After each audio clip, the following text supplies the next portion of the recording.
Ma'asyiral muslimin yang dimuliakan Allah Subhanahu wa taala. Kisah Nabi Ibrahim adalah kisah yang sangat menakjubkan di dalam Al-Qur'anul Karim. Karena Nabi Ibrahim alaihi salatu wassalam adalah Abul Anbiya, bapak dari seluruh para nabi. Karena setelah Ibrahim alaihi salatu wassalam diutus menjadi nabi dan rasul dan juga ulul azmi, serta dipilih menjadi kekasih Allah Khalilur Rahman, maka nabi-nabi setelahnya semuanya nasabnya kepada Ibrahim alaihi salatu wassalam. Tidak ada satupun nabi dan rasul setelah diutus Ibrahim alaihi salatu wassalam kecuali nasabnya sampai kepada Ibrahim. Dan itu dari dua jalur. Jalur pertama dari Ishak. Ishak memiliki putra namanya Yakub. Kemudian Yakub memiliki 12 putra. Dari keturunan 12 putranya disebut Bani Israel. Dan nabi-nabi Bani Israel itu bukan 1-2, ribuan. Makanya ketika Abi Dzar Al-Ghifari bertanya kepada Rasul tentang jumlah para nabi dan rasul, maka Nabi SAW menjawab bahwa jumlah nabi itu 124.000 nabi. Dalam riwayat 120.000 nabi. Dan jumlah rasul itu 315 rasul. Tetapi yang dikenal namanya dalam Al-Quran hanya 25 nabi dan rasul. Bukan berarti yang tidak kita kenal bukan nabi atau bukan rasul. Lah ribuan para nabi itu adalah turunan Nabi Allah Yakub, dan Yakub sendiri namanya Israel. Maka turunan Yakub disebut Bani Israel. Dan Bani Israel ditutup kenabiannya dengan Isa ibnu Maryam. Ini dari jalur Ishak. Kemudian di sana ada jalur yang kedua dari jalur Ismail. Tidak ada satupun turunan Ismail yang jadi nabi kecuali satu, Nabi kita Muhammad sallallahu alaihi wasallam. Makanya Ibrahim itu disebut Abul Anbiya, bapaknya para nabi.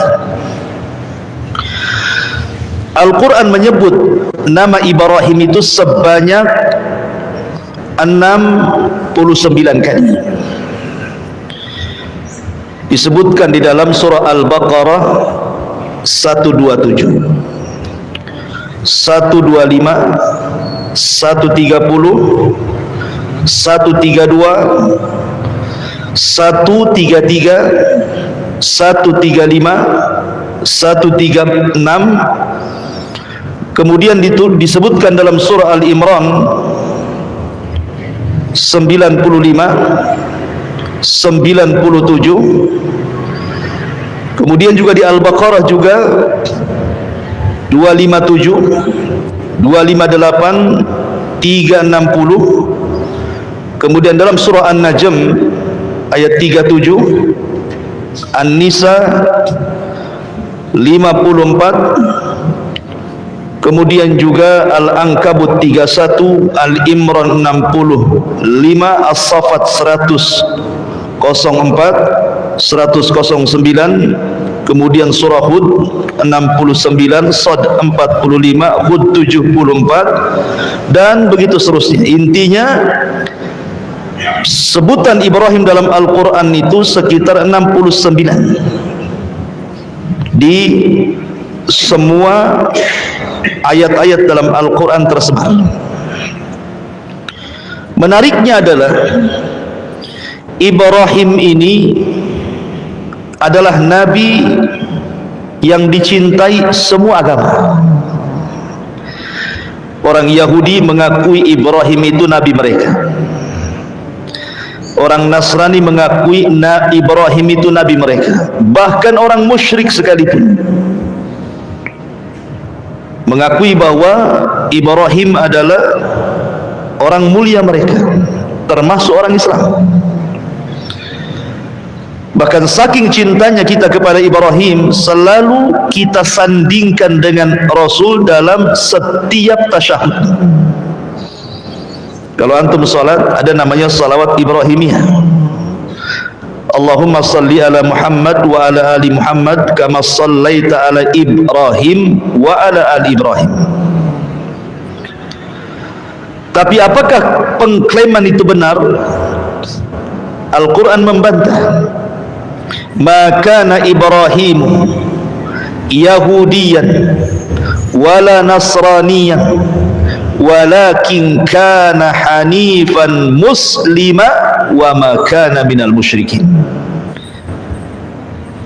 Ibrahim bukan seorang Yahudi, Ibrahim bukan Nasrani, tapi Ibrahim adalah orang yang lurus akidahnya dan dia seorang muslim dan bukan orang-orang musyrik.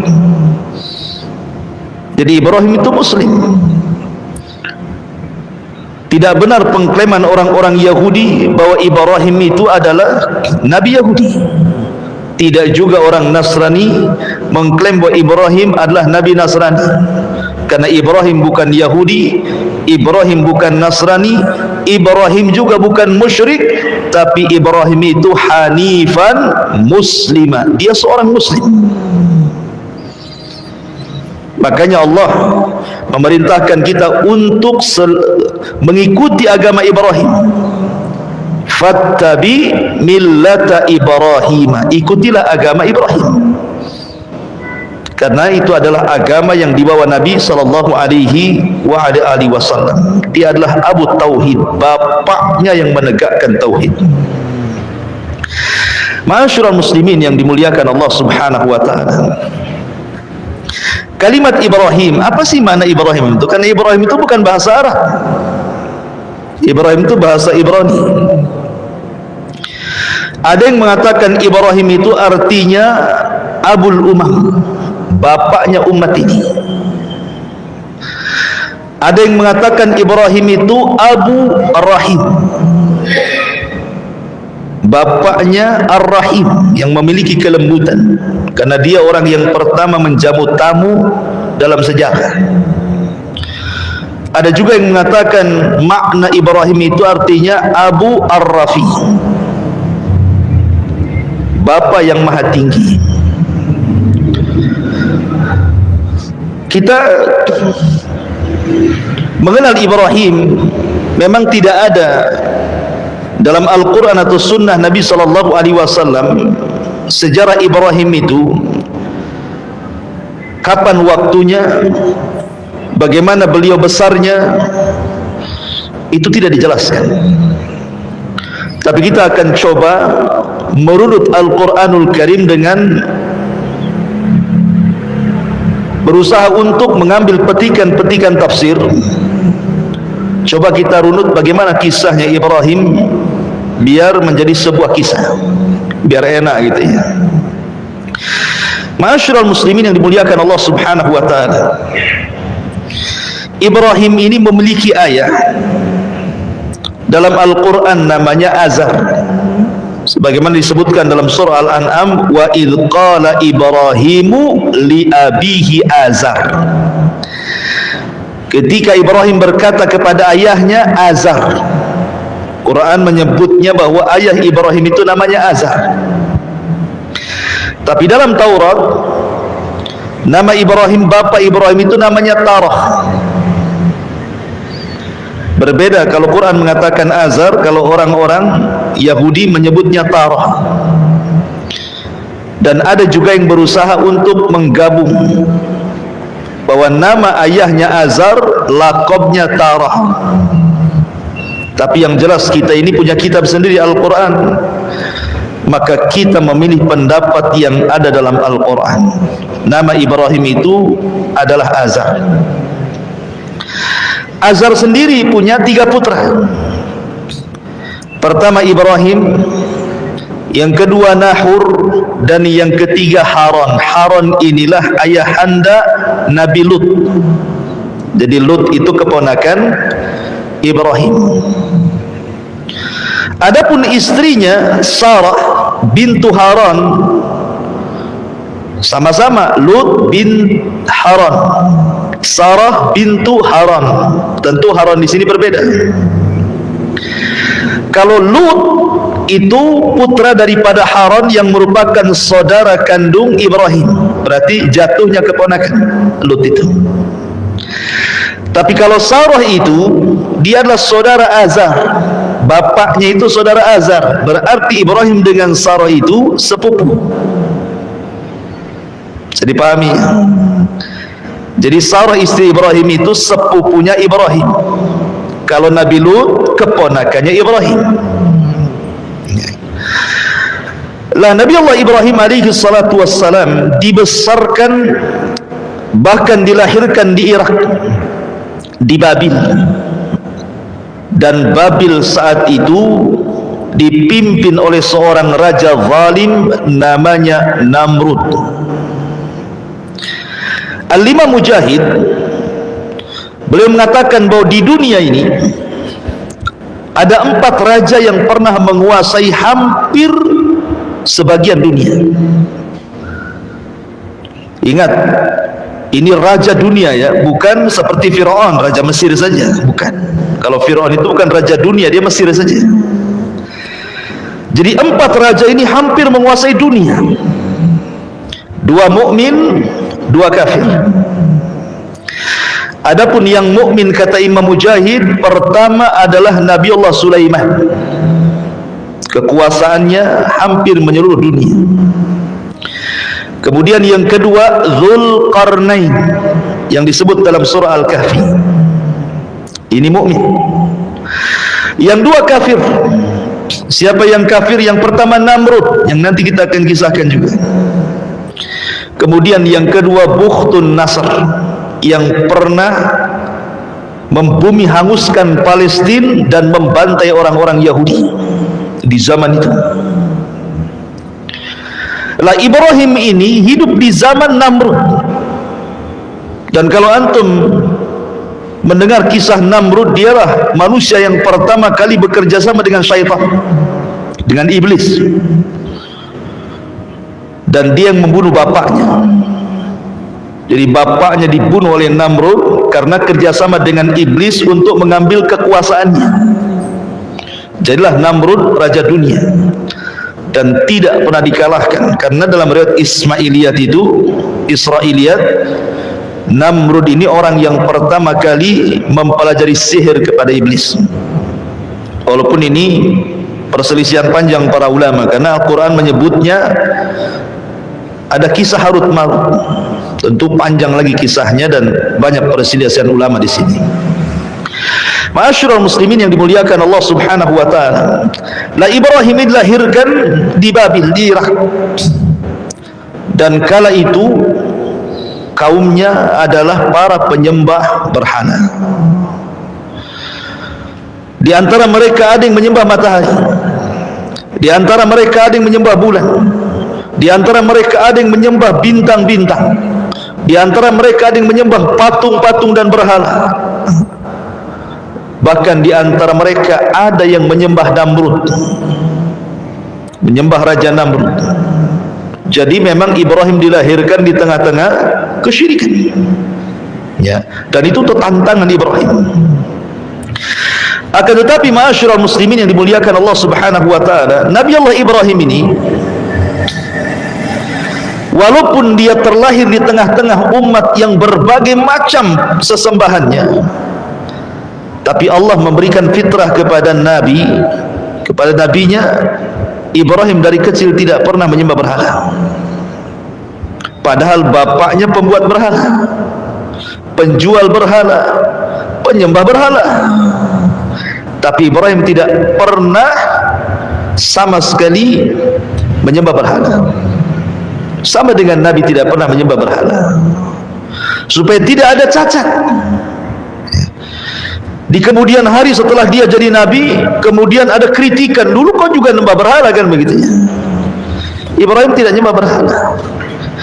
Bahkan satu riwayat, Azar ini kan pembuat patung, dan patung yang dijualnya itu, dibuatnya itu untuk dijual dan untuk disembah kaumnya. Jadi Azar itu kalau sudah membuat patung, maka disuruhnya anak-anaknya yang 3 orang ini untuk menjual ke pasar. Haran dan juga Nahur itu kalau jualan patung laris mereka. Kalau Ibrahim tidak pernah satu patung pun ada yang beli, karena cara jualnya begini. Kalau Ibrahim menawarkan patung itu, ishtaru man la yadurrukum wa la yanfa'ukum, belilah patung ini yang tidak bisa mendatangkan manfaat dan tidak bisa mencegah madarat. Kira-kira ada yang beli? Itu bahasa jualannya Ibrahim itu. Ya nggak ada yang belilah, bahasa yang seperti itu. Belilah patung ini, tapi patung ini tidak memberikan manfaat kepada kalian dan tidak memberi madarat kepada kalian. Bahkan terkadang patungnya dibawa ke sungai, suruh minum, isyrab, minum katanya. Ya nggak bisa minum lah patung. Ya. Jadi kadang-kadang ayahnya marah karena nggak pernah laku. Jadi dari kecil saja fitrahnya itu sudah menolak berhala Ibrahim itu. Maka disebut hanifan. Hanif itu lurus, tidak pernah melakukan kesyirikan, itu disebut hanif. Hanifan muslimah wa makana minal musyrikin. Sebelum saya lanjutkan kisah Ibrahim ini, Al-Quran banyak memberikan sifat-sifat mulia kepada Ibrahim. Pertama, Allah Subhanahu wa taala katakan, inna Ibrahima kana ummatan qanitan lillahi hanifah. Di sini Allah berikan 3 sifat. Sesungguhnya Ibrahim itu kana ummatan. Apa ummat itu? Ummat itu artinya ar-rajulul al-jami'u li hisalil khairi hatta yakuma maqama ummatin minan nas. Kalimat ummat ini artinya seorang laki-laki yang terkumpul sifat-sifat kebaikan padanya. Di mana kalau cerita keimanan, dia orang yang paling beriman. Kalau cerita sedekah, dia orang yang paling sedekah. Kalau cerita zikir, dia orang yang paling zikir. Sebutkan apa saja kebaikan ada pada dia, seolah-olah dia mewakili umat dan pantas untuk dijadikan uswatun hasanah. Kemudian yang kedua, qanitan. Qanit itu artinya luzumut ta'ah, orang yang terus di atas ketaatan. Maka nanti kita kalau menceritakan Ibrahim dari kecil sampai tua, semua cerita ibadah, semua cerita dakwah, karena dia luzumut ta'ah, di atas ketaatan. Hanifan artinya lurus, tidak pernah melakukan kesyirikan. Kemudian Allah Subhanahu wa taala mensifati Ibrahim dalam Al-Qur'an syakiran li an'umi, hamba yang senantiasa bersyukur akan nikmat Allah Subhanahu wa taala. Kemudian Al-Qur'an juga mensifati dengan al-hilmu. Inna Ibrahim lahalimun awwabun munib.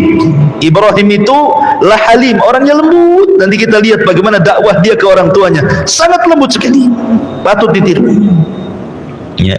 Dan itu modal untuk berdakwah, kelembutan. Kemudian sakha, orangnya dermawan. Bayangkan Ibrahim itu punya peternakan unta. Untuk apa? Untuk dijual? Bukan. Ibrahim itu diberikan kekayaan oleh Allah Azza wa Jalla, dan dia punya peternakan unta. Peternakan unta itu hanya untuk menjamu tamu. Jadi kalau ada tamu, sembeli 1 unta. Ada tamu, sembeli 1 unta. Ada tamu, sembeli 1 unta. Hanya itu saja, hanya untuk menghormati tamu. Makanya orang yang pertama kali menghormati tamu Ibrahim. Kita mah nggak pernah kalau ada tamu aqua gelas, tamu aqua gelas, tamu aqua gelas, nggak pernah nyembeli ayam antum. Lihat Ibrahim ini sampai punya peternakan unta hanya untuk menjamu tamu saja, luar biasa. Kemudian orangnya sabar, sabar sekali. Hartanya untuk menjamu tamu, badannya dilemparkan ke api, anaknya disuruh disembelih. Sabar Ibrahim itu orangnya. Kemudian riayatu li ahli, dia senantiasa memperhatikan keluarganya. Sesibuk apapun Ibrahim berdakwah kepada kaumnya, tidak pernah melupakan keluarganya. Makanya di dalam Al-Quran sering Ibrahim digambarkan bagaimana dia berdakwah kepada bapaknya. Ya abati, ya abati, wahai ayah, wahai ayahku, lima ta'bud ma la yasma wa la yubsir. Kenapa kau sembah zat yang tidak mendengar, tidak melihat? Bahkan Ibrahim pernah berdoa kepada Allah, wajnubni wa baniya an na'budal asnam. Ya Allah, jauhkan aku dan seluruh anak turunanku jangan sampai ada yang menyembah berhala. Jadi memperhatikan keluarganya. Dan itu harusnya punya perhatian bagi kita. Yang pertama kali diperhatikan kepada keluarga, ajari mereka tauhid. Jangan melakukan kesyirikan. Karena umumnya kalau antum pulang ke kampung, keluarga di kampung itu mungkin kurang ilmu, tidak sampai hidayah kepada mereka, ya, masih suka datang ke dukun kan itu ya. Kemudian tangkal-tangkal, jimat-jimat, kemudian tradisi-tradisi yang berbau syirik kan itu ya. Dakwahi mereka. Kemudian juga Ibrahim itu syuja'ah, punya keberanian. Bayangkan dihancurkan patung-patung Namrud itu. Namrud itu raja dunia, ya. Kok bisa dihancurkan patung-patungnya?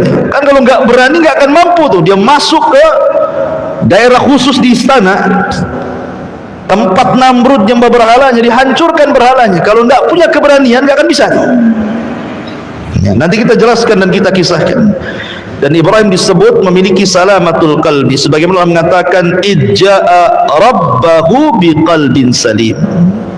Ibrahim itu hatinya betul-betul jernih dan sifat-sifatnya banyak lagi. Makanya wajar kalau seandainya Allah mengatakan innallaha astafa Adama wa Nuha wa ala Ibrahima wa ala Imrana 'alal alamin. Sungguhnya Allah telah pilih pertama Adam karena dia bapa manusia.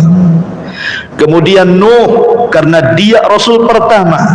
Kemudian Ibrahim karena dia bapaknya para nabi. Kemudian keluarga Imran karena dia imamnya Baitul Maqdis. Inilah orang-orang yang dipilih dalam Al-Quran itu. Ya. Jadi Ibrahim itu salah satu orang yang dipilih oleh Allah Azza wa Jalla. Ma'asyiral muslimin yang dimuliakan Allah Subhanahu wa taala. Adapun di masa remajanya, bagaimana kisah Ibrahim di masa remaja? Ibrahim ini ketika diangkat oleh Allah Subhanahu wa taala menjadi nabi dan rasul setelah dewasa, maka yang pertama kali dakwah adalah keluarga. Dan itu disebutkan dalam surah Maryam ayat 41 sampai 48, detail di situ. Allah mengatakan wadhkur fil kitabi Ibrahim innahu kana siddiqan nabiyya. Ceritakanlah wahai Muhammad kisah Ibrahim di dalam Al-Quran. Sesungguhnya dia adalah seorang yang sangat membenarkan, maksudnya seorang nabi. Idh qala li abi, ketika dia berdakwah kepada ayahnya, ya abati lima ta'budu ma la yasma' wa la yubsir wa la yughni anka syai'ah. Lihat bagaimana panggilan Ibrahim kepada ayahnya, padahal ayahnya kafir. Ibrahim tidak memanggil namanya ya Azar, tidak, wahai ayahku, wahai ayahku, tidak pernah memanggil nama. Makanya Hasan Al-Basri mengatakan siapapun anak yang memanggil nama orang tuanya berarti anak itu telah durhaka. Panggil dengan panggilan yang lembut, ya abati, wahai ayah, wahai ayahandaku. Mengapa engkau menyembah sesuatu yang tidak mendengar, tidak melihat, tidak dapat menolong kamu sedikit pun? Ya abati inni qad ja'ani minal ilmi ma lam ya'tik fattabi'ni ahdika siratan sawiyah. Wahai ayahku, sesungguhnya telah sampai kepadaku sebagian ilmu yang tidak diberikan kepadamu, ikuti aku, niscaya aku akan menunjukkan kepadamu jalan yang lurus. Ya abati la ta'budi syaitan, inna syaitana kana lirrahmani isiya. Wahai ayahku, jangan kau sembah syaitan. Maksudnya apa? Kau nyembah syaitan? Maksudnya jangan mengikuti syaitan gitu, yang menjerumuskan orang kepada kesyirikan. Karena setan itu adalah makhluk yang durhaka kepada Allah. Ya abati, ya abati, teruslah di kalimatnya, wahai ayahandaku, wahai ayahandaku. Tapi lihat ayahnya kepada Ibrahim, dia mengatakan, ya Ibrahim, qala aragibun anta an alihati ya Ibrahim. Lihat, ayahnya tidak mengatakan apa? Wahai anakku. Nah, ya. Dia mengatakan, wahai Ibrahim, bencikah kau kepada Tuhan-Tuhanku? Azar tidak mengatakan, wahai anakku, bencikah kau kepada Tuhan-Tuhanku? Tidak. Tapi menyebut namanya. Menunjukkan orang kafir itu keras hatinya, tidak punya kelembutan. Orang kafir itu keras hatinya. Makanya tidak menyebut wahai anakku kan itu. Harusnya kan Ibrahim setelah bagaimana dia lembutnya kepada ayahnya kan, wahai ayahku. Ayahnya tidak mengatakan wahai anakku, tidak. Hei Ibrahim. Beda. Berarti ini sudah kasar ayahnya. Tapi Ibrahim tetap lembut. Ya. Bahkan ketika ayahnya mengatakan, la illam tantahi la arjumannaka wahjurni maliya.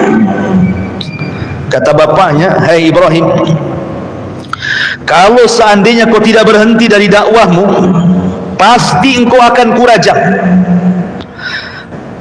Kemudian aku akan tinggalkan dirimu, pergi kau selama-lamanya. Diusir, bahkan diancam raja. Tapi Ibrahim tetap lembut kepada ayahnya. Qala salamun alayka sa'astaghfiru laka rabbi innahu kana bi khafiyya. Ibrahim mengatakan, semoga keselamatan dilimpahkan kepadamu wahai ayahku, aku akan tetap memohonkan ampun bagimu kepada Tuhanku, sesungguhnya dia sangat baik kepadaku. Walaupun ayahnya keras hati, Ibrahim tetap lembut. Harusnya seperti itu seorang anak kepada orang tua. Terkadang antum diuji oleh orang tua yang memang awam kan itu ya, tidak punya pendidikan agama. Terkadang ngomong itu kasar, yang diceritakan dunia saja. Nggak ngirim duit marah dia kan itu ya. Dimakinya anaknya, dikutuknya anaknya kan itu ya. Tak jarang orang tua seperti itu. Tetapi ayat ini mengajarkan kita selaku anak yang sudah dapat hidayah, tidak boleh kita ini kasar dengan orang tua, tetap kita lembut. Lihat Ibrahim, ayahnya mengatakan ya Ibrahim, dia tetap mengatakan wahai ayah. Ayahnya mengusir dia, tetap dia mengatakan semoga Allah berikan keselamatan bagi. Bahkan disebutkan dalam sebuah hadis yang dikeluarkan Imam Bukhari, ketika Ibrahim alaihi salatu wassalam pada hari kiamat mendapatkan ayahnya penuh dengan debu rambutnya dan menjadi penuh neraka, maka Ibrahim alaihi salatu wassalam mendatangi ayahnya dan mengatakan, alam aqul laka la ta'sini, bukankah sudah kukatakan wahai ayahku di dunia, jangan bermaksiat kepadaku, ikuti aku kan itu ya. Tapi ayahnya mengatakan, fal yaum la a'sik, hari ini aku tidak mungkin bermaksiat kepadamu, aku akan mengikuti apapun yang kau ajak wahai Ibrahim. Tetapi kemudian Ibrahim berdoa kepada Allah, ya Rabb, innaka wa'adtani alla tuhzini yauma yub'atsun. Ya Rabb, bukankah kau sudah berjanji kepadaku tidak akan membuat sedih sampai hari dibangkitkan? Tolonglah ayahku, jangan masuk neraka. Tapi Allah mengatakan kepada Ibrahim, inni haramtul jannata 'alal kafirin. Wahai Ibrahim, ku haramkan surga untuk orang kafir. Ayahmu pasti masuk neraka. Tapi lihat sampai kelembutan Ibrahim, ketika nanti pada hari kiamat meminta kepada Allah agar ayahnya jangan dimasukkan ke neraka kan. Begitulah kelembutan Ibrahim dalam berdakwah gitu maksudnya. Luar biasa. Ya. Ma'asyiral muslimin yang dimuliakan, setelah dia berdakwah kepada keluarga, di sini tidak disebutkan kepada ibunya karena tidak ada kisahnya. Semua kepada ayahnya. Kemudian mulai Ibrahim berdakwah kepada seusianya, kepada teman-teman duduknya. Karena antum pasti punya teman-teman duduk gitu ya, di warung kopi di mana kan adalah ya. Mulailah Ibrahim itu datang ke mereka, mulai berdakwah. Dan itu disebutkan dalam surah Al-An'am, wa kadzalika nuriya Ibrahim malakutas samawati wal ard waliyakuna minal muqinin. Dan demikianlah kami memperlihatkan kepada Ibrahim kekuasaan yang kami tunjukkan di langit dan di bumi, dan agar dia termasuk orang-orang yang yakin. Ketika datang malam, Ibrahim kumpul dengan kawan-kawannya, khusus para penyembah bintang. Datang dia ngobrol, ya kan? Kemudian setelah melihat bintang, kata Ibrahim, hadza rabbi. Oh, boleh jadi bintang itu Tuhan kita. Wah, senang kawan-kawannya. Seolah-olah Ibrahim pro dengan mereka, gitu ya, mengakui ketuhanannya. Karena selama ini mereka tahu Ibrahim itu keras orangnya.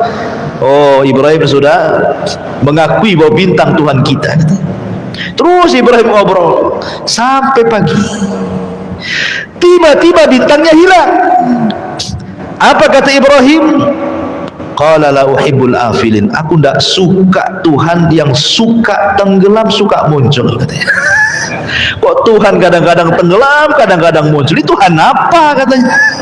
Nggak jadi, kecewa lah kawan-kawannya ini. Ya. Kemudian besoknya dia datang lagi ke orang-orang seusia dia, khusus para penyembah matahari, para penyembah bulan. Ngomong gitu juga. Ketika melihat bulan, oh jangan-jangan itu Tuhan kita semua. Ini umat yang nyembah bulan senang. Oh, Ibrahim sudah tobat, mengakui bulan itu Tuhan kita, katanya. Terus Ibrahim ngobrol sampai pagi. Tiba-tiba bulannya hilang juga. Apa kata Ibrahim?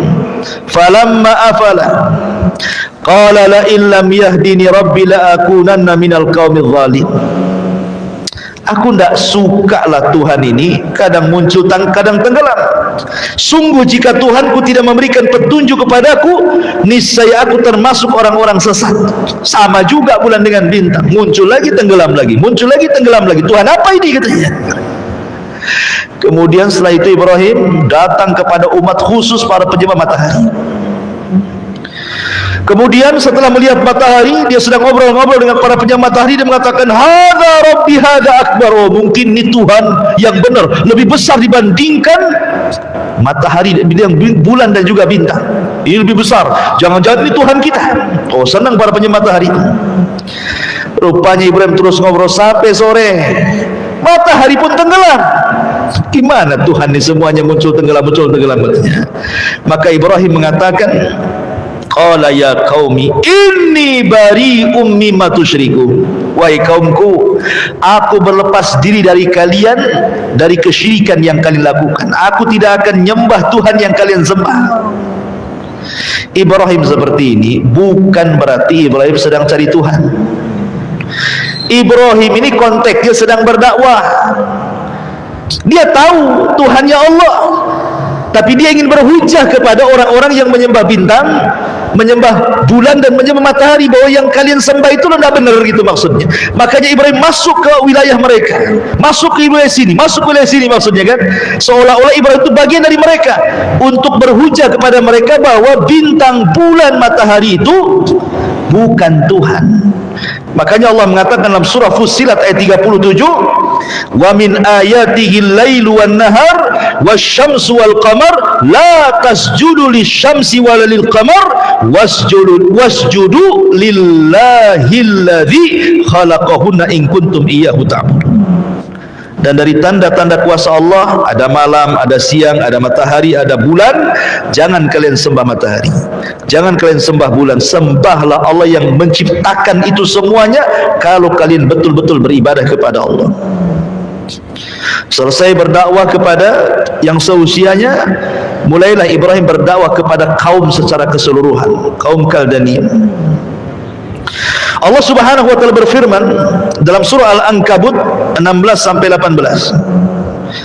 Wa Ibrahim idh qala liqaumihi u'budullaha wattaquh dzalikum khairul lakum in kuntum ta'lamun innama ta'buduna min dunillah awsanan wa takhluquna ifkan innal ladzina ta'buduna min dunillah la yamlikuna lakum rizqan fabtaghu indallahi rizq wa'buduhu washkuru lahu ilaihi turja'un wa in tukadzibu faqad kadzdzaba umamum min qablikum wa ma 'alar rasuli illal balagul mubin. Dan ingatlah ketika Ibrahim berkata kepada kaumnya, sembahlah Allah, bertakwalah kalian kepada Allah, yang demikian itu lebih baik bagi kalian. Jika kamu mengetahui sesungguhnya yang kamu sembah selain daripada Allah itu hanyalah berhala-berhala, batu-batu, pohon-pohon saja, dan kamu membuat kebohongan seolah-olah mereka Tuhan. Sesungguhnya apa yang kalian sembah selain Allah itu tidak mampu memberikan rizki kepadamu, maka mintalah rizki kepada Allah, sembahlah Dia, bersyukurlah kepada Allah, hanya kepadanya kamu akan dikembalikan. Ibrahim mengatakan, Tuhan yang kalian sembah itu loh nggak dapat rizki. Bahkan disebutkan dalam ayat, seandainya nih ada lalat mengambil satu butir nasi sesajen untuk berhala, berhala itu tidak akan sanggup mengambilnya. Satu butir nasi yang diambil lalat kemudian pergi, berhala tidak akan bisa merebutnya. Nggak percaya, coba aja. Antum kasih sesajen untuk berhala itu, ambil satu nasi, antum pergi, dikejar nggak antum? Kalau dikejar hati-hati. Iya. Ma'asyiral muslimin yang dimuliakan Allah Azza wa Jalla, Ibrahim pakai logika itu, berdakwah dengan logika dia kan. Tuhan mula tidak ada manfaatnya, tidak ada madarat, enggak mendatangkan madarat juga, enggak bisa mendatangkan rizki, ngapain disembah? Ma'asyiral muslimin yang dimuliakan Allah Subhanahu wa taala. Kemudian setelah Ibrahim berdakwah kepada ayahnya, kepada seusianya, kemudian kepada kaumnya secara keseluruhan, mulailah Ibrahim berdakwah kepada Namrud, kepada raja. Ingat, dalam syariat kita afdalul jihad kalimatul haq inda sultanil jair. Seutama-utama jihad itu kalimat yang Anda lontarkan dari kalimat kebenaran kepada pemerintah yang zalim, kepada penguasa yang zalim. Karena kalau kita menyampaikan kebenaran kepada penguasa yang zalim itu risikonya besar, bisa ditangkap, dipenjara, dibunuh, kan gitu ya. Tetapi tentu dengan cara yang bijak. Tidak boleh menasihati pemerintah di hadapan panggung, di medsos, nggak boleh ya, itu akidah ahli sunnah. Tapi menasihati secara sembunyi-sembunyi kebenaran itu memang berat. Kalau tersinggung antum bisa kena pasal karet kan itu. Masuk antum, dimasukkan ke penjara. Terkadang dihilangkan antum itu. Jadi Ibrahim ini betul-betul berdakwah kepada Namrud. Ketika Namrud ini membuat acara kerajaan, mungkin kalau di negeri kita ini Agustusan lah kan itu, karena kan dulu kan sistem kerajaan kan itu. Apa kata Namrud? Dibuatlah pesta besar di lapangan, istana kosong, ada semua ke lapangan, tumpah ruah di lapangan. Kata Ibrahim, tallahi, bersumpah dia, demi Allah, la akidanna asnamakum ba'da an tuwallu mudbirin. Sungguh aku akan melakukan tipu daya terhadap berhala-berhala kalian setelah kalian pergi meninggalkannya. Jadi ketika istana kosong, betul-betul kemudian ditinggalkan oleh pengurus-pengurus kerajaan dan juga Namrud, dan tumpah ruah di lapangan, Ibrahim masuklah ke dalam istana. Padahal sebelumnya Ibrahim ini pura-pura sakit, bapaknya ngajak Ibrahim, ayo ada acara tuh. Apa kata Ibrahim? Saya sedang sakit pak, katanya. Inni maridtu, saya sedang sakit. Padahal Ibrahim sehat. Ini dusta pertama Ibrahim. Ibrahim itu pernah berdusta 3 kali. Sebab itulah dia tidak bisa berikan syafaat, karena dusta 3 kali ini. Tapi dusta bukan dusta kayak kita. Kalau dusta kayak kita beda gitu. Antum jualan, itu antum dusta di situ. Ini dustanya untuk dakwah. Maka kata ayahnya, ayo pergi. Kata Ibrahim, aku lagi sakit. Akhirnya pergi, tahu-tahu sembuh kan itu ya. Masuklah dia ke dalam istana. Faja'alahum judzadan illa kabiran lahum. Maka Ibrahim menghancurkan semua berhala dalam ruangan itu, kecuali satu patung yang besar, dibiarkan tidak dihancurkan. Kemudian palunya diletakkan di lehernya. Ibrahim keluar. Ya, zaman itu kan nggak ada CCTV masalahnya, kan nggak tahu siapa yang melakukan, ya kan. Namrud ketika selesai ulang tahun, masuk dia ke ruangan tempat berhalanya, kaget tidak kepalang, bagaimana semua berhalanya hancur kecuali satu. Kata Namrud, siapa yang melakukan ini? Maka diutuslah pasukan-pasukan mata-mata untuk mencari siapa pelaku. Allah takdirkan, ketahuan pula. Kemudian dikatakan oleh mereka, sami'na fatan yadhkuruhum yuqalu lahu Ibrahim. Wahai raja, kami mendengar ada rupanya anak muda. Fatan, lihat bahasanya, anak muda. Ada anak muda yang melakukan ini terhadap Tuhan-Tuhan kita, namanya Ibrahim. Kata Namrud, tangkap Ibrahim itu.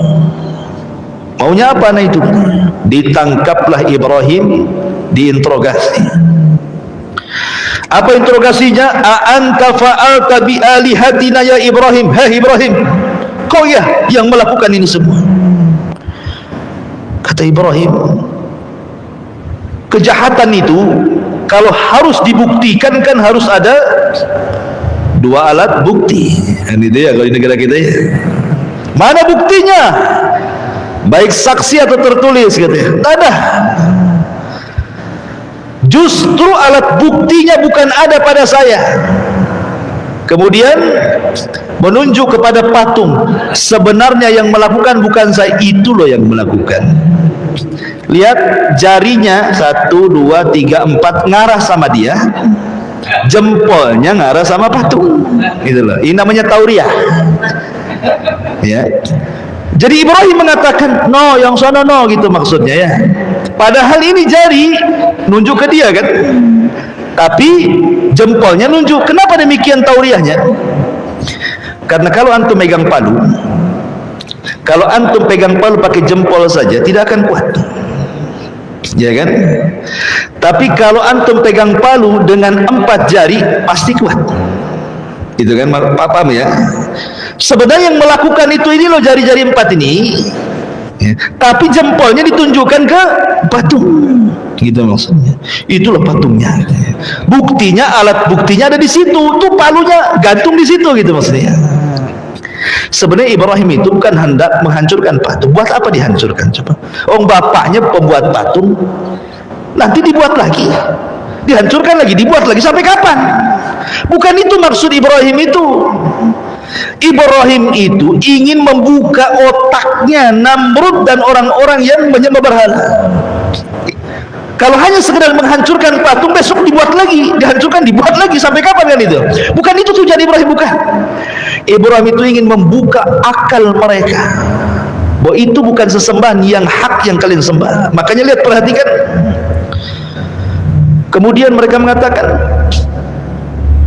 ketika mereka mengatakan, farajau ila anfusihim faqalu annakum antumuz zalimun summa nukisu ala ru'usihim laqad alimta ma haula'i yantikun. Lihat bahasa mereka. Maka mereka kembali kepada diri-diri mereka. Ketika Ibrahim menunjuk bahwa yang melakukan itu patung yang besar itu, maka mereka kembali kepada diri mereka sendiri, mulai sadar.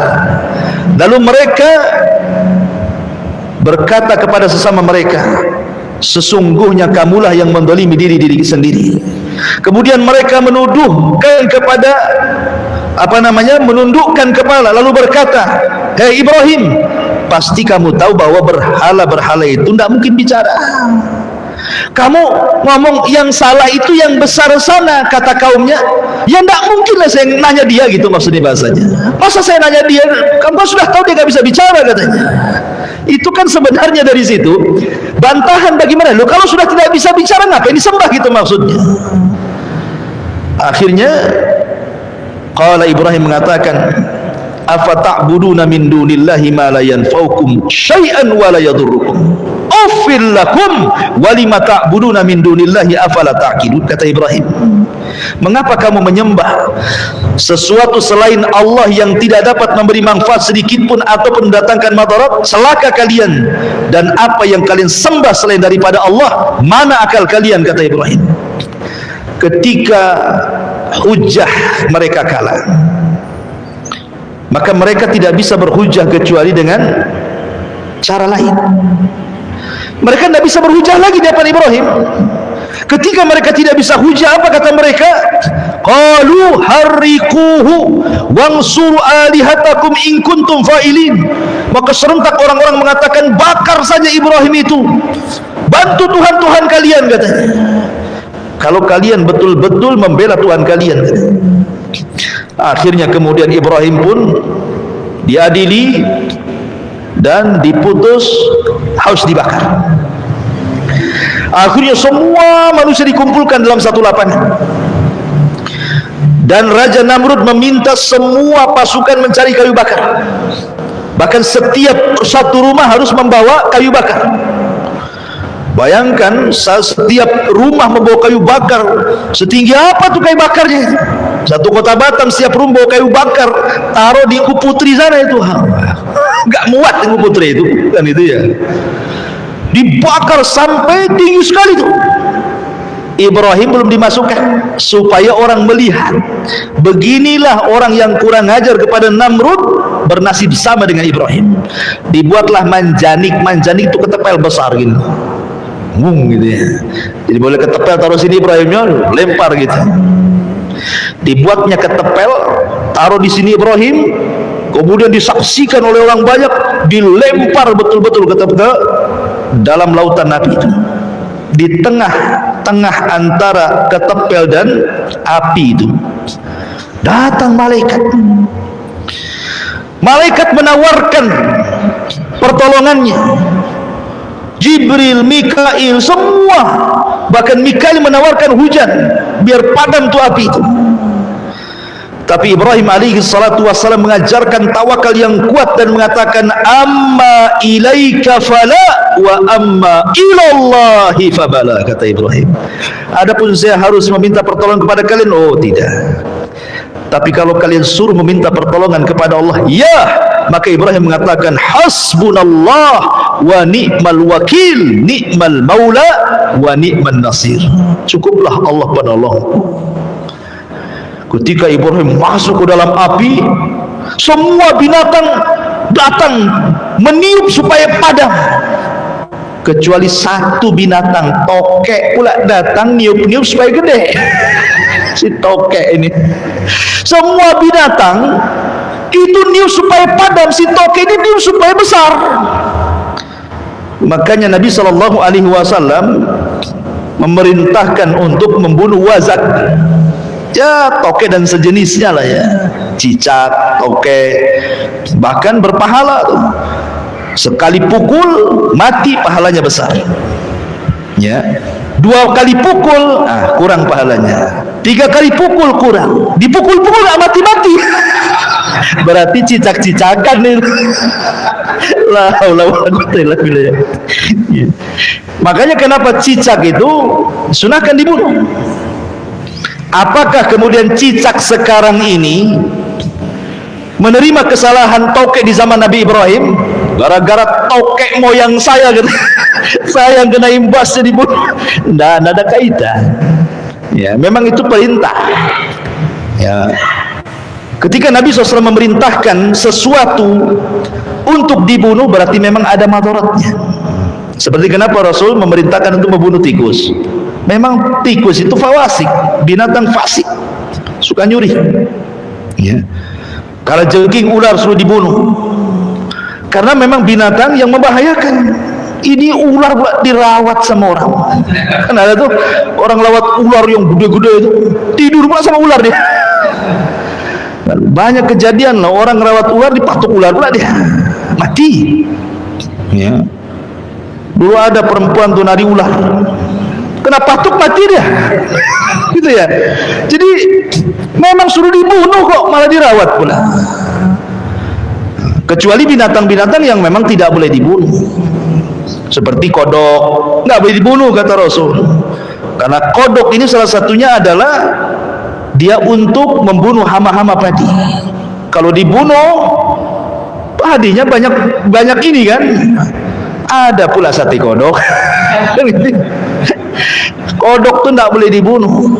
Kalau antum ingin sate kodok nggak apa-apa, makan hidup-hidup, keluar hidup-hidup. Nggak bisa kan? Nggak boleh dibunuh kodok itu. Biarkan dia hidup, dilarang. Tawon nggak boleh dibunuh. Saya pernah ke Banyuwangi, suruh makan. Sekali, Pak, makan Pak. Ini apa ini? Sayur tawon. Nggak bisa ya. Kok sayur tawon? Rupanya orang itu di sayur asam tawon itu. La haula wala quwwata illa billah. Nggak boleh tawon dibunuh. Ya, jadi ada binatang-binatang yang boleh dibunuh, ada binatang-binatang yang tidak boleh dibunuh. Ketika Rasul mengatakan bahwa wazak itu dibunuh, ya kita bunuh. Apa alasannya? Ya, yang jelas setiap binatang yang dibunuh pasti ada madaratnya. Tidak perlu kita katakan karena ini warisan moyang tokek dulu, enggak. Itu ya, kasihan lah tokek-tokek sekarang. Gara-gara moyang tokeknya saya pula yang kena imbasnya kan. Ma'asyiral muslimin yang dimuliakan Allah Subhanahu wa taala. Intinya bahwa Ibrahim masuk ke dalam api. Maka Allah Subhanahu wa taala mengatakan dalam Al-Qur'an, "Qulna ya naru kuni bardan wa salaman ala Ibrahim." Maka ketika Ibrahim masuk ke dalam api, Allah berfirman, "Wahai api." Jadi Allah memerintahkan api, ya api makhluk Allah. Allah sudah berhak memerintahkan makhluknya. Wahai api, jadilah kau dingin. Coba bayangkan kalau ayat sampai di sini titik, bahaya. Satu api dunia bisa dingin, orang nggak bisa ngopi. Seandainya ayat ini sampai di sini saja, wahai api dingin kau, dingin semua. Ya. Bukannya kalau kita ini ngerebus apa namanya, ngerebus air, bukan mendidih beku dia, kan gitu ya. Tapi ayat ini tidak sampai di sini. Ayat ini lanjut, bukan hanya bardan saja, wassalaman, selamatkan. Sebab kalau hanya dingin, Ibrahim bisa mati kedinginan. Makanya Allah mengatakan wassalaman, dan juga selamatkan. Siapa? Ala Ibrahim. Berarti dinginnya api itu khusus untuk Ibrahim, bukan untuk yang lainnya. Berarti tetap panas api itu. Dan jangan pula antum baca ayat ini kemudian antum masukkan telunjuk ke kompor. Qul ya naru kuni bardan wa salaman. Terbakarlah antum. Tidak ada ceritanya. Ya, ini khusus Ibrahim. Antum tidak bisa, walaupun baca ayat ini 1000 kali tetap aja api itu panas. Ya, ma'asyiral muslimin yang dimuliakan Allah Azza wa Jalla. Kemudian setelah beberapa hari, kan padamnya lama tuh, api segede gitu kan padamnya lama. Sudah padam, abunya pun masih panas kan itu ya. Setelah beberapa hari abunya sudah apa namanya menjadi abu, sudah dingin. Manusia itu datang lagi menyaksikan bagaimana nasib Ibrahim ini. Tiba-tiba di dalam abu itu keresak, kerusuk, keresak, kerusuk. Rupanya Ibrahim masih hidup. Ya, Ibrahim masih hidup. Coba bayangkan. Harusnya Ibrahim masih hidup, itu mukjizat Ibrahim. Dia tidak mempan dibakar api. Harusnya jadi sebuah peringatan. Makanya Namrud, dia mengatakan kepada iblis, karena kan ada kerjasama tuh Namrud dengan iblis tuh. Yang ngajarkan sihir Namrud tuh iblis. Dalam Israiliyat diceritakan seperti itu. Iblis, kenapa sihir yang kuajarkan kepadaku tidak lebih sakti daripada Ibrahim, katanya. Namrud tuh. Setan ini tidak mau kalah. Ya, setan tidak mau kalah. Dia mengatakan, ah kau hanya itu sihir biasa, kamu juga bisa, katanya. Itulah setan. Setan datang itu mukjizat kan. Tapi supaya Namrud tetap menyembah dia, dia meyakinkan kepada Namrud. Ah itu biasa itu. Masyaallah muslimin yang dimuliakan Allah Azza wa Jalla. Lah dari peristiwa inilah Ibrahim alaihi salatu wassalam sudah tidak kuat lagi berdakwah di daerah Kaldaniun di Babil, di Irak. Tidak bisa, ini harus hijrah. Dari situ maka Ibrahim mulailah melakukan hijrah pertama.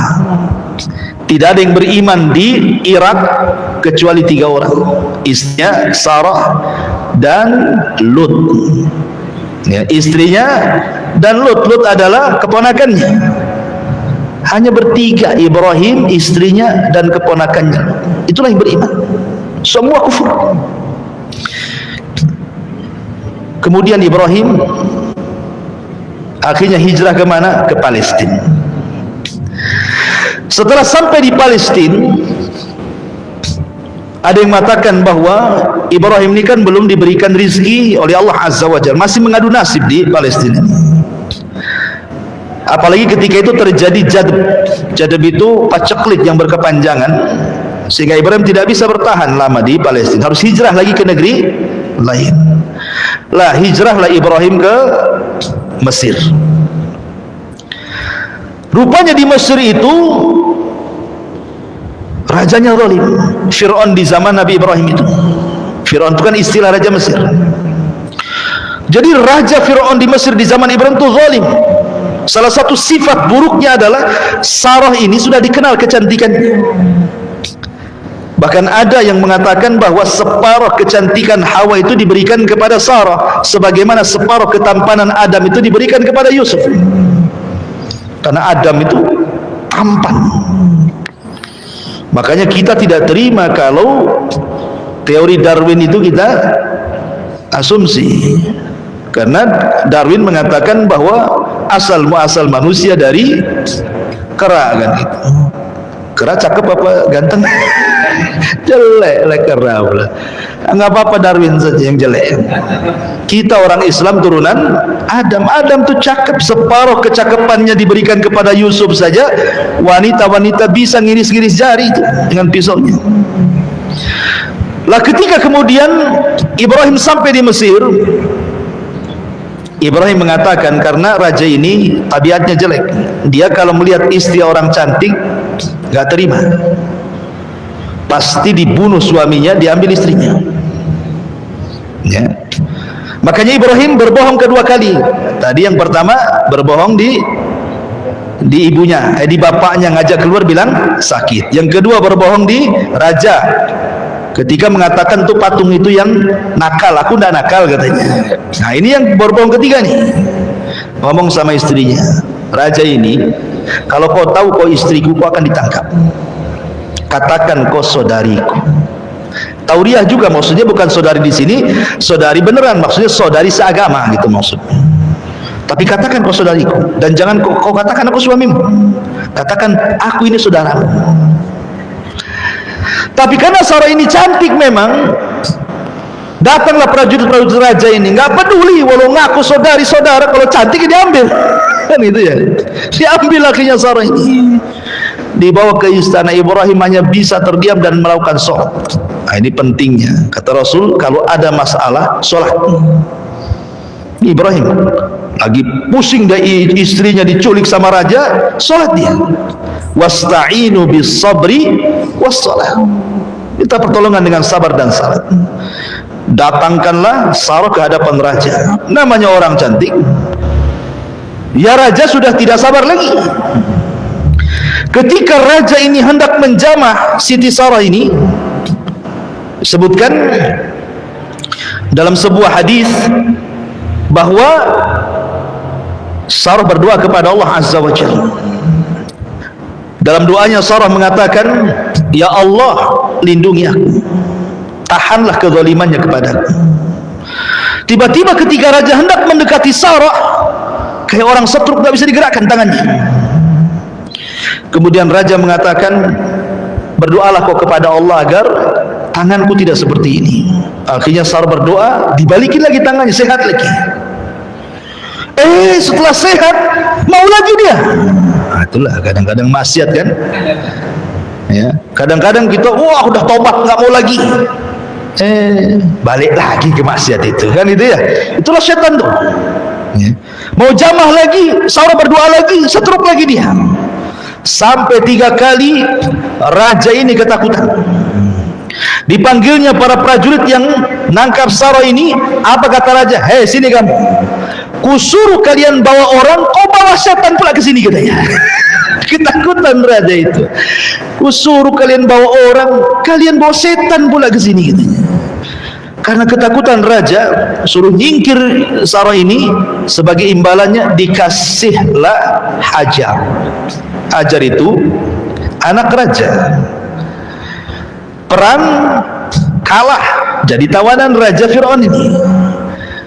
Maka kemudian kata sang raja, ambillah nih Hajar, bawa ke sana, bawa bersama, bawa pergi sana. Akhirnya Sarah pun pergi membawa budak pemberian daripada sang raja zalim. Ketika kemudian berjumpa dengan Ibrahim sedang sholat. Begitulah keajaiban sholat. Ya. Ma'asyiral muslimin yang dimuliakan Allah, akhirnya karena tidak mungkin dilanjutkan di Mesir, balik lagi Ibrahim ke mana? Ke Palestina. Lah Ibrahim ini ikhwatu fiddin muliakan Allah subhanahu wa ta'ala, usianya sudah lanjut. Setiap hari dia berdoa kepada Allah subhanahu wa ta'ala, Rabbi habli minas salihin, ya Allah anugerahkan kepadaku anak yang saleh. Tapi tidak kunjung dikasih. Karena sudah tua, istrinya sudah nenek-nenek, bahkan dikatakan mandul. Tapi Ibrahim tidak jenuh mengatakan, Rabbi habli minas salihin, ya Rabb anugerahkanlah kepadaku anak yang saleh. Kenapa Ibrahim minta yang saleh? Karena kalau anak itu saleh menjadi qurratu a'yun, menjadi penyejuk mata orang tua. Tapi kalau anak jahat, terkadang orang tua ini keceplosan ngomong, nak baiknya kau mati saja lah. Ngapain kalau tahu kau kayak gini, ngapain ku lahirkan dirimu? Bagus waktu bayi ku cekik kau, katanya. Kan gitu ya. Ada orang tua yang saking kesalnya sama orang tua, sama anak itu, sampai ngomongnya aneh-aneh itu. Udah tahu gini kau cekik, mati kau, katanya. Karena enggak soleh, sumpah hati orang tua. Makanya Ibrahim tuh minta anak yang soleh. Kita juga sama. Doa kita kepada anak-anak itu, ya Allah jadikan anak kita yang soleh, jadikan, supaya anak itu menjadi penyejuk mata, gitu maksud. Tapi Allah subhanahu wa ta'ala tidak kunjung memberi. Akhirnya kemudian Hajar ini, Sarah ini, cobalah mencari solusi. Karena dia tahu bahwa suaminya kepengen punya keturunan, apalagi suaminya seorang nabi, harus ada keturunan kan gitu. Jadi Sarah ini mengatakan, ya Ibrahim, ambillah budakku ini Hajar, nikahilah. Akhirnya kemudian Ibrahim pun menikahi Hajar dan menggaulinya. Kemudian Allah takdirkan Hajar hamil. Oh, rupanya perlu dipancing. Antum kalau sudah menikah lama, tidak punya anak, dipancing poligami biar punya anak. Ya. Ma'asyiral muslimin yang dimuliakan Allah azza wa jalla. Kemudian ini kalau udah dipancing kok istri kedua tak punya anak lagi, poligami lagi. Sampai kapan dan balik gitu ya. Taib. Akhirnya kemudian setelah punya anak nih Ismail, maka Ibrahim ini nampak namanya udah tua, tiba-tiba dikaruniai anak, kan luar biasa kecintaannya kepada Ismail. Namanya cinta kepada anak, tidak mungkin pula tidak cinta sama ibunya. Tentu ya cinta juga sama ibunya. Inilah yang membuat cemburu Sarah. Tetapi Allah subhanahu wa ta'ala apabila menghendaki sesuatu pasti menghidupkan sebabnya kan. Memang harus ada sebabnya. Hajar ini harus pindah dari situ. Kan tidak mungkin langsung, ayo Hajar kita berangkat ke Mekah, kan nggak gitu. Harus dibuat sebabnya dulu, skenarionya dulu kan.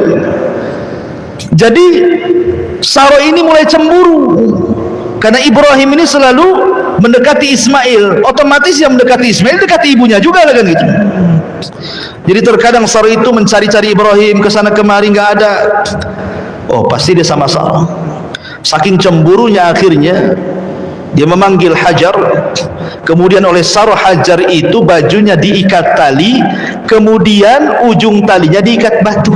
Jadi kalau kemana-mana kan batu ini diseret-seret kan tahu tuh. Mungkin kalau bahasa sekarang ini dikasih GPS lah. Cuman kan pakai batu GPS. Jadi tahu nih, ini ada bekas jalan batu nih. Oh di situ kan, itu maksudnya. Saking cemburunya tuh.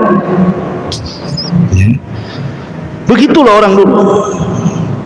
Sama juga antum kok cemburu sama antum, hati-hati, handphone antum ada GPS-nya tuh. Bang di mana bang? Batu Haji. Nagoya kan. Masalah ini. Masyarul muslimin yang dimuliakan Allah Azza wa Jalla. Kemudian akhirnya Allah Subhanahu wa taala merintahkan Ibrahim untuk memisah Hajar dan Sarah. Disinilah mulai hikmah kenapa terjadi seperti ini. Kemudian Allah mengarahkan agar Ibrahim membawa Hajar dan juga Ismail bayi untuk pergi ke Mekah. Mekah itu bukan kayak sekarang mentereng, tidak. Mekah itu disebutkan dalam Al-Quran biwadin ghairi di zar'in inda baitikal muharram. Kau bawa Hajar ke sebuah lembah yang isinya hanya batu, padang pasir, tidak ada pohon, tidak ada tanaman, tidak ada makanan, tidak ada minuman, bahkan tidak ada orang. Jadi penghuninya cuma satu, dia Hajar itu sama bayinya Ismail. Dibawalah Ibrahim, bahkan dari Palestina ke Mekah ini jauh. Kalau zaman dulu naik unta itu 1 bulan perjalanan tuh. Dan di situ ada syarat. Ibrahim hanya meletakkan gitu saja dan tidak boleh tinggal walaupun beberapa hari. Letak pulang. Bayangkan, diletakkan langsung pulang. Ketika pulang ada syarat lagi, tidak boleh nengok ke belakang, tidak boleh menjawab panggilan, pergi gitu saja. Coba perasaan Hajar digituin. Kalau wanita zaman sekarang, cerai aja bang lah, dan itu kan bahasa kita ya, apain gak ada perasaan nih suami nih katanya, ya kan? Kalau dibuat kayak gitu tuh, karena wanita-wanita di zaman sekarang ini, antum sudah kasih semuanya saja dibilang antum gak punya perasaan, ya kan?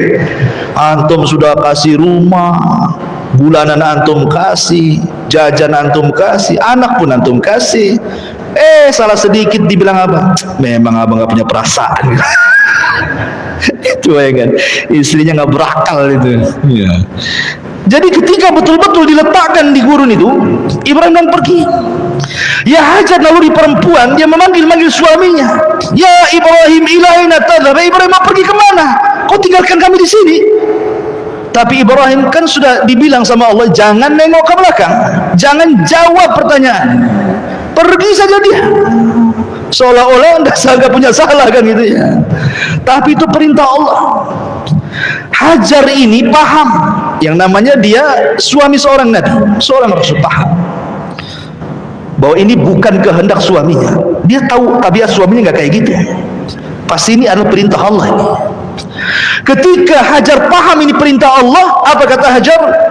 Kalau memang ini perintah Allah, idhab ya Ibrahim falan yudayyi'unallah, kata dia. Pergi sana, aku yakin Allah tidak mungkin menyia-nyiakan aku di sini.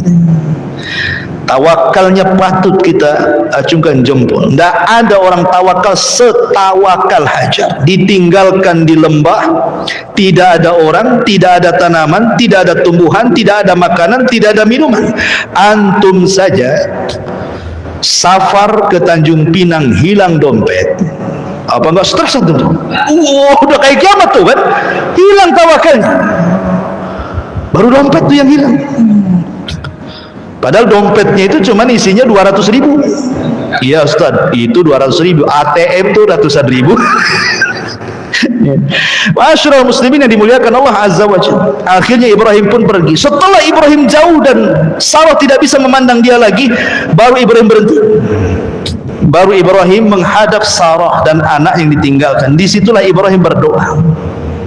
Ya, sebutkan dalam surah Al-Imran, panjang itu doanya. Ya Allah, jadikanlah negeri ini penuh dengan berkah, rizki yang banyak, macam-macam keamanan banyak. Antum baca surah Al-Imran. Ya.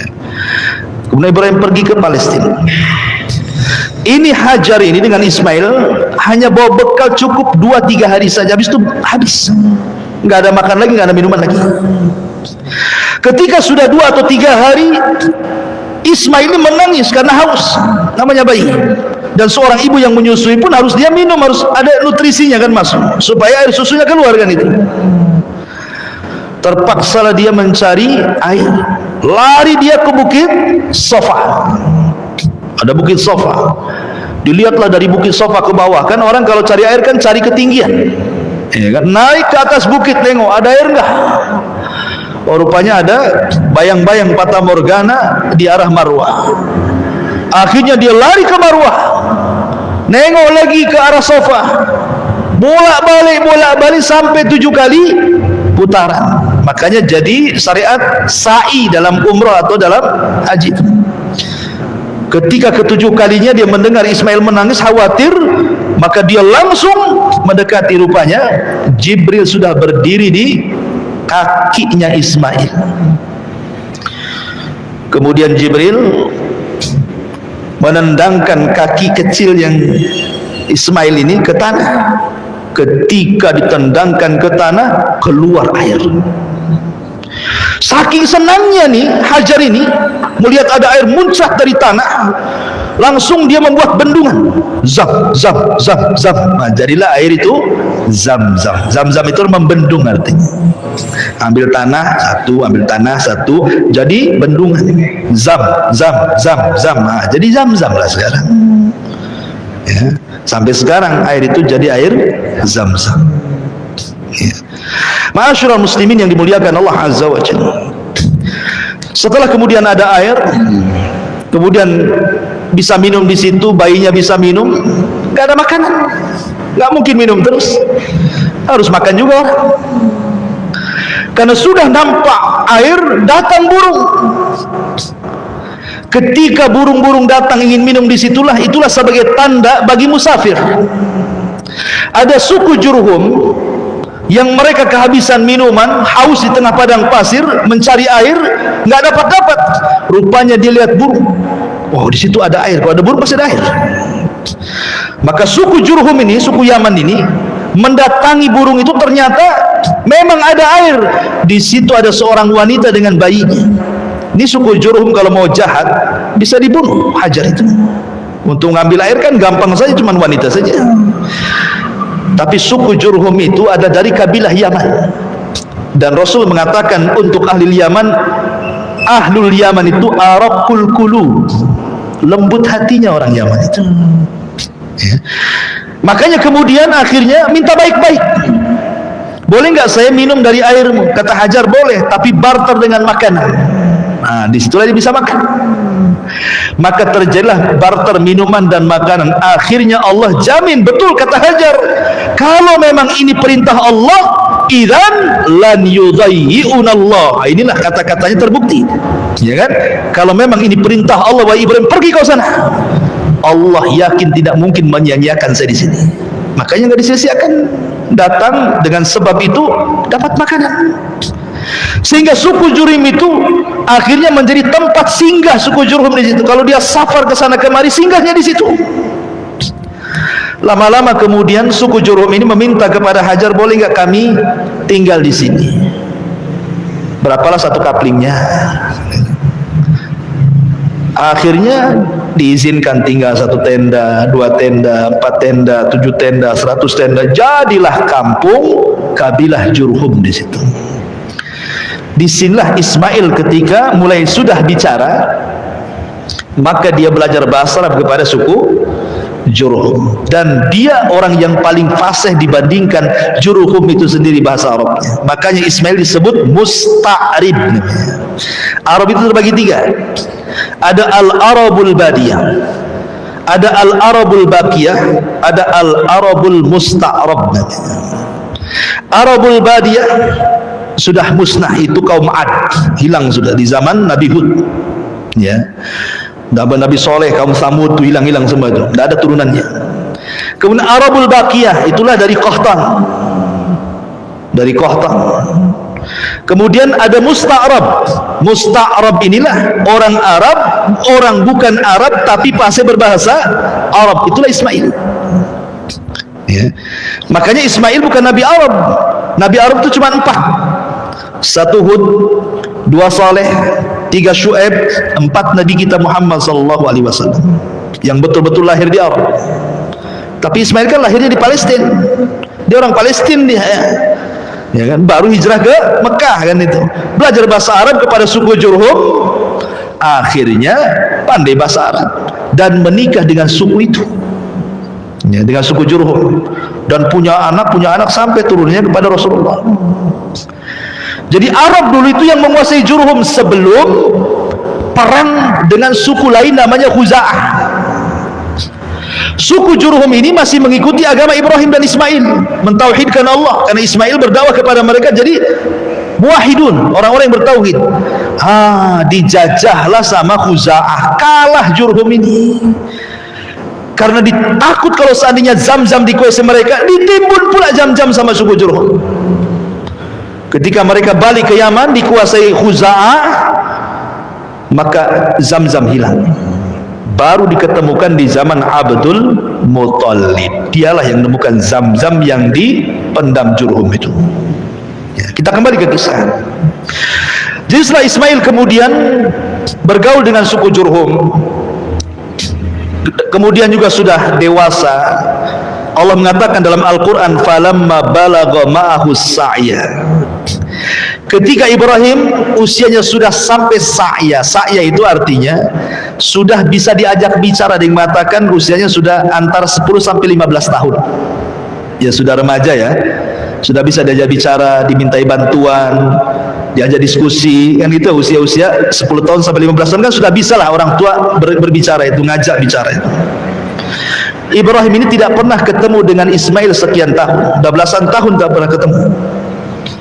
Sehingga Ibrahim ingin melihat anaknya, berangkatlah dari Palestina ke Mekah.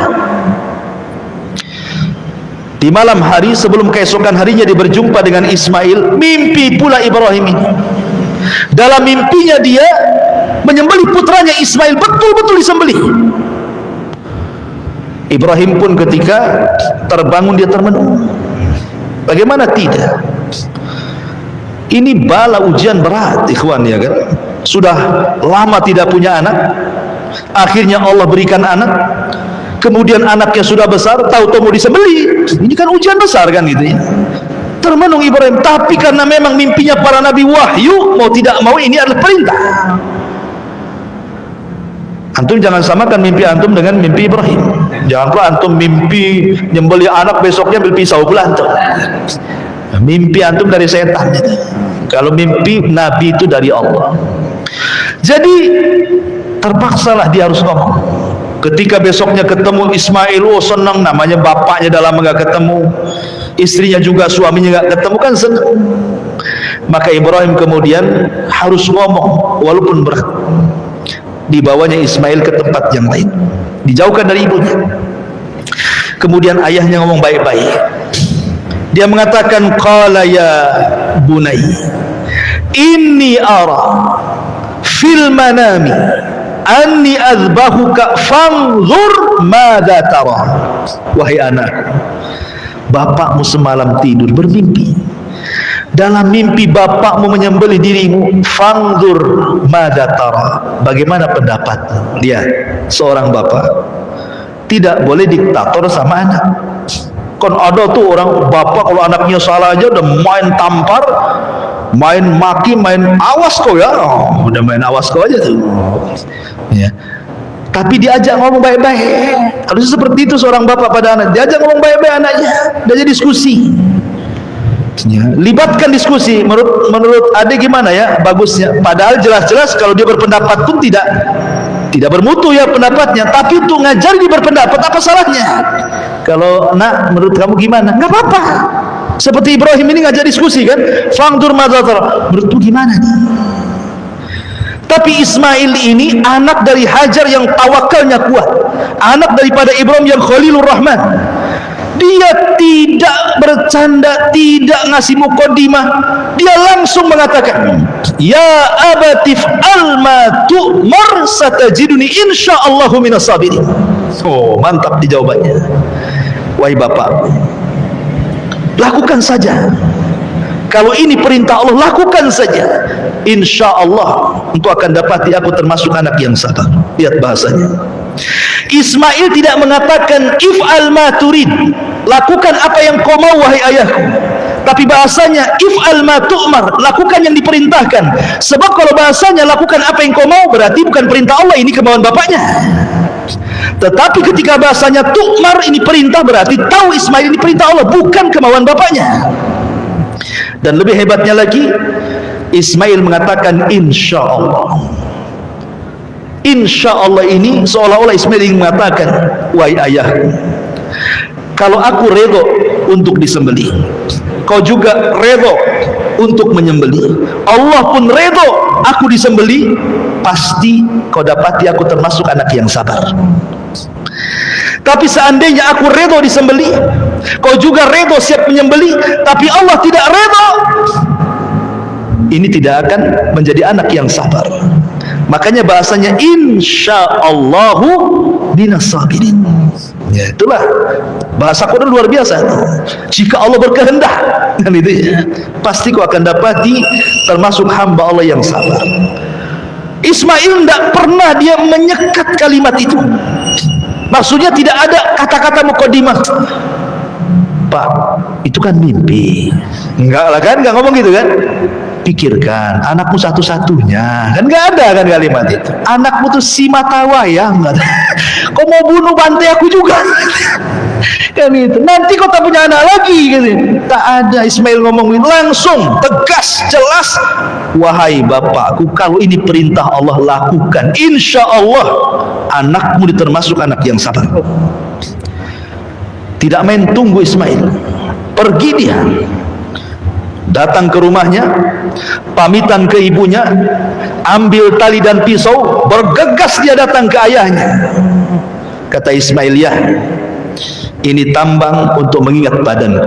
Kalau kau tidak ikat aku, bisa saja aku kabur. Ya.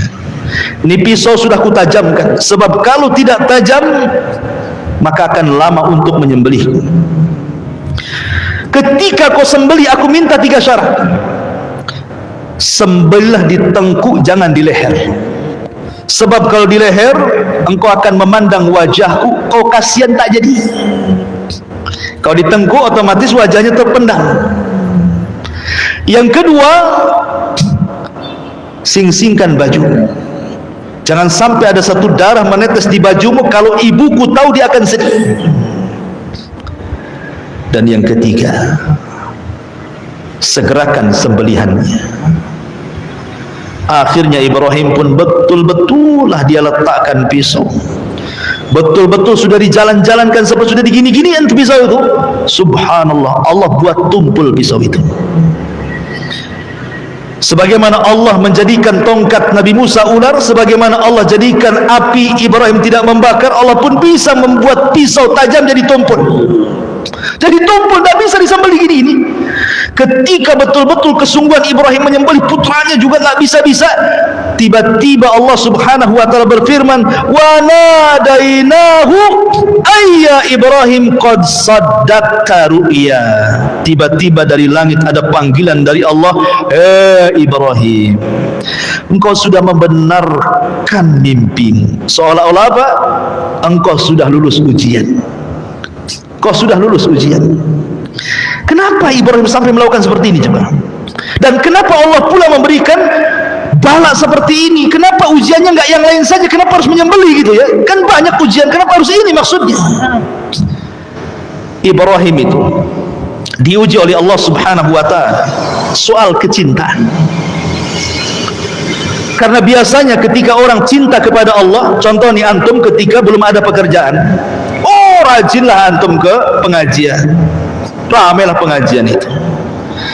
Ketika mulai ada tawaran bisnis di luar, ya kan, tawaran bisnis di luar, ya sebulan sekali mulai muncul. Kemana? Ada outlet sebelah sana, Mulai kan itu. Ketika Ibrahim ini cinta dengan Allah, tiba-tiba ada anak. Dikhawatirkan kecintaan Ibrahim kepada anaknya mengalahkan kecintaan dia kepada Allah. Jadi Allah ingin menguji, apakah cintamu masih tulus kepadaku ataukah sudah berpaling ke lain hati kepada anakmu. Soalnya seperti itu. Tapi dengan Ibrahim sungguh-sungguh menyembelih putranya, ingin melenyapkan putranya supaya kecintaannya hanya kepada Allah, maka Allah sudah yakin Ibrahim tidak mungkin memberikan kecintaannya kecuali kepada Allah.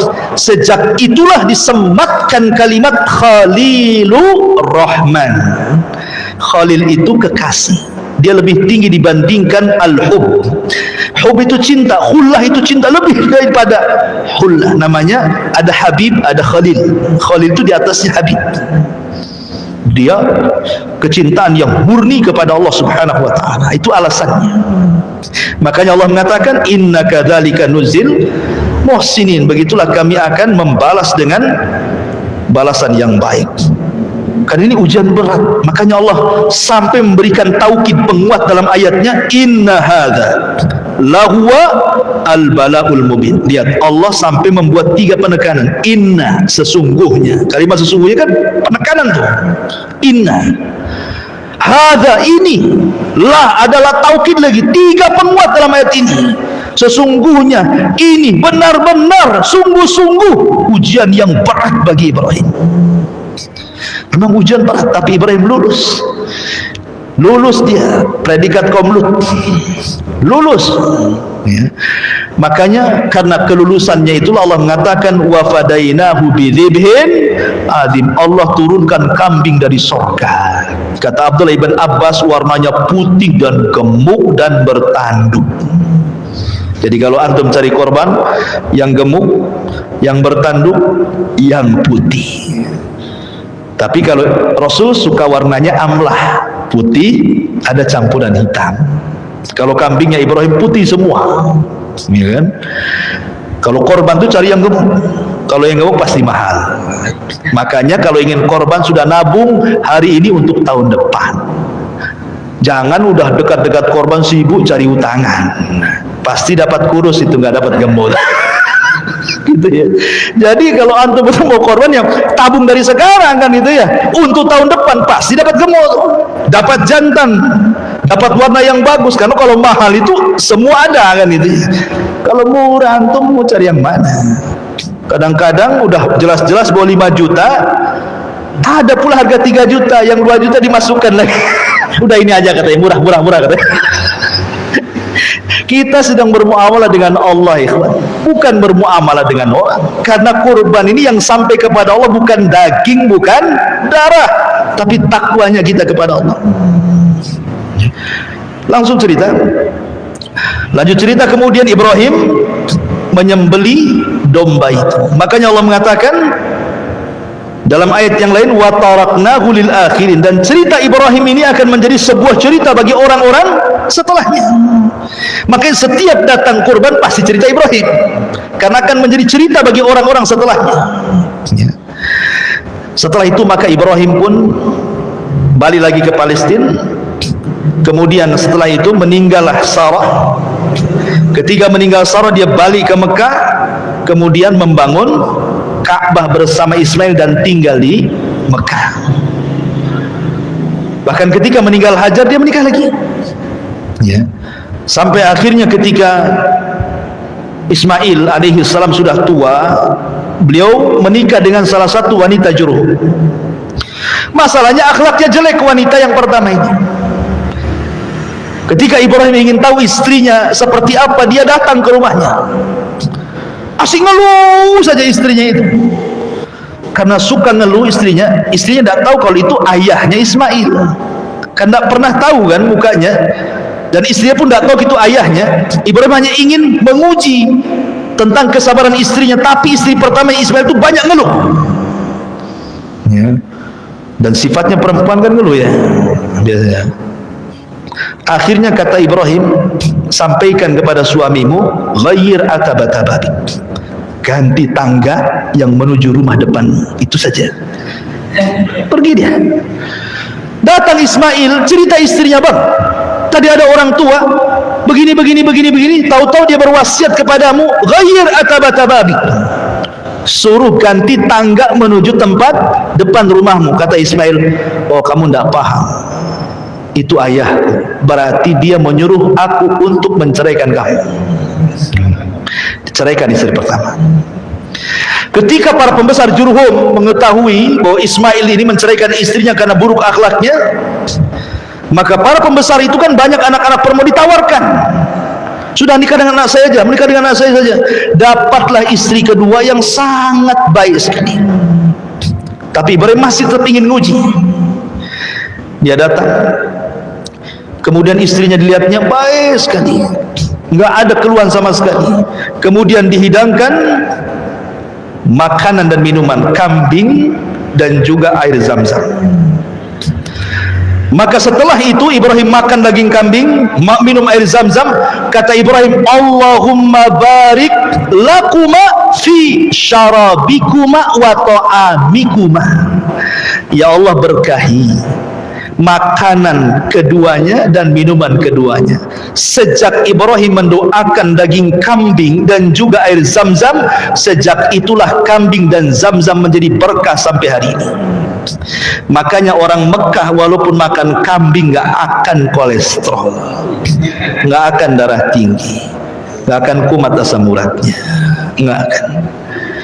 Ya, karena didoakan Ibrahim. Ya kan, kambingnya itu didoakan. Makanya dulu zaman Nabi kambing itu makanan pokok. Makanya sampai sekarang orang Arab itu makan kambing pagi, siang, sore, malam. Nggak kayak kita. Walaupun 1 bulan ya tetap aja kayak gitu. Coba antum beli kambing di Tamiang, pagi antum kambing, siang antum kambing, malam antum kambing, sebulan saja mungkin antum yang diantar ke Tamiang. Beli kambing di Tamiang, antum lah diantar ke Tamiang, ke kuburan Tamiang sana. Ini bahaya ya kawan. Ya. Jadi itulah bedanya kambing sana berkah. Lah Ibrahim mendoakan makanan yang ada di Mekah, Rasul mendoakan makanan yang ada di Madinah. Madinah dulu makanan pokoknya kurma. Maka Rasul mendoakan keberkahan 2 kali lipat makanan Madinah dibandingkan Mekah. Makanya kurma Madinah itu kurma yang luar biasa, disebut dengan ajwa. Semua kurma Madinah disebut ajwa, kan dapat doa Nabi. Siapa yang makan 7 butir ajwa di pagi hari nggak akan kena sihir, nggak kena racun sampai sore hari, kan begitu. Jadi sama-sama didoakan. Kalau makan Mekah didoakan Ibrahim, makanan Madinah didoakan Rasulullah. Itulah diantara sejarah singkat Nabi Allah Ibrahim alaihi salatu wassalam. Wallahu a'lam bishawab.